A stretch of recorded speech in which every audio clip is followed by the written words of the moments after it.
శ్రోతలకు నమస్కారం. ఇప్పుడు నేను చందమామ నుంచి శ్రీ సి శేషాద్రి గారి రచన తాతయ్య కథల నుంచి చెవిటి మేళం చదివి వినిపించబోతున్నాను. ఇంకా కథలోకి వెళ్దాం. రాత్రి భోజనాల అనంతరం తాతయ్య ఆరుబయట వెన్నెలలో పడక కుర్చీలో కూర్చున్నాడు. తాతయ్య చిటికెడు పొడును తీసి పీల్చి చెయ్యి దులుపుకుంటూ ఈ శ్లోకం చదివాడు. పరోక్తం స ధ్వనాకర్ణ్య నా యుక్తం ప్రతిభాషితుం బహిర్నిష్కాసితః కోపి బధిరః ప్రతికూలవాక్. తాతయ్య చుట్టూ కూర్చున్న పిల్లలు ఆ శ్లోకానికి అర్థమేమిటి తాతయ్య అని అడిగారు. శ్లోకానికి అర్థమా? వినండి, చెబుతాను. దాని అర్థం ఏమిటంటే, ఇతరులు చెప్పేది సరిగ్గా వినకుండా బదులు పలకరాదు అని. ఒకానొక చెవిటివాడు అసందర్భంగా మాట్లాడినందువల్లే కదా వాణ్ణి తన్ని తగలేశారు అన్నాడు తాతయ్య. ఆ చెవిటివాడు ఎవరు తాతయ్య? వాడేమన్నాడు తాతయ్య?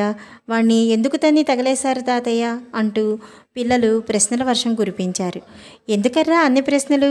ఆ కథ చెబుతాను వినండి అంటూ తాతయ్య ఈ కథ చెప్పాడు. వెనకటికి కాంచీపురంలో దేవశర్మ, హరిశర్మ అని ఇద్దరు స్నేహితులు ఉండేవారు. చిన్నతనంలో ఇద్దరూ కలిసి తిరిగారు. పెద్దవారైనాక కూడా వాళ్ళ మధ్య స్నేహం ఉండిపోయింది. ఇలా ఉండగా దేవశర్మ ఉన్నాడే, వాడికి కొంచెం చెవుడు ఆరంభమయ్యింది. అది అందరికీ తెలిసిపోతుందేమోనని వాడు భయపడుతూ ఉండేవాడు. ఒకసారి హరిశర్మకు జబ్బు చేసింది. ఎన్ని వైద్యాలు చేసినా అది తిరుగుముఖం పట్టలేదు. తన వ్యాధి నిమ్మళించదని హరిశర్మ నిరాశ కూడా చేసుకున్నాడు. తన మిత్రుడైన హరిశర్మకు జబ్బుగా ఉందని దేవశర్మకు తెలియవచ్చింది. అతన్ని చూసి పరామర్శించి వద్దామని బయలుదేరాడు. తనకు మరి చెవుడు కదా, చాలాసేపు మాట్లాడుతూ కూర్చుని ప్రయోజనం లేదు. అవతలి వాళ్ళు చెప్పేది తనకు ఎలాగూ వినపడవు. తనకు చెవుడని అందరికీ తెలిసిపోతుంది. అందుచేత ముచ్చటగా 3 ప్రశ్నలు వేసి స్నేహితుడిని పరామర్శించి వచ్చేద్దామనుకున్నాడు. తనను చూడటానికి దేవశర్మ వచ్చాడనగానే హరిశర్మ సంతోషించి కూర్చోమని చెయ్యి ఊపాడు. జబ్బు ఎలా ఉంది అని అడిగాడు దేవశర్మ. ఇది నయమయ్యేటట్టు లేదు అన్నాడు హరిశర్మ. ఆ మాట దేవశర్మకు వినపడదుగా. భగవంతుడి దయవల్ల అలాగే జరగాలి. ఔషధం ఏమిటి అని మళ్ళీ అడిగాడు దేవశర్మ.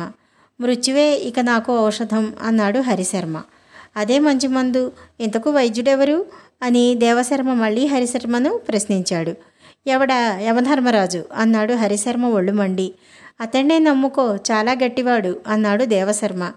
ఇదంతా వింటున్న హరిశర్మ బంధువులు దేవశర్మ ధోరణికి మండిపడి అతన్ని పట్టుకుని చావకొట్టి వీధిలోకి గెంటారు.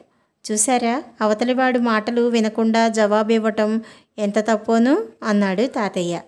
ఈ కథ ఇంతటితో సమాప్తం. నమస్కారం.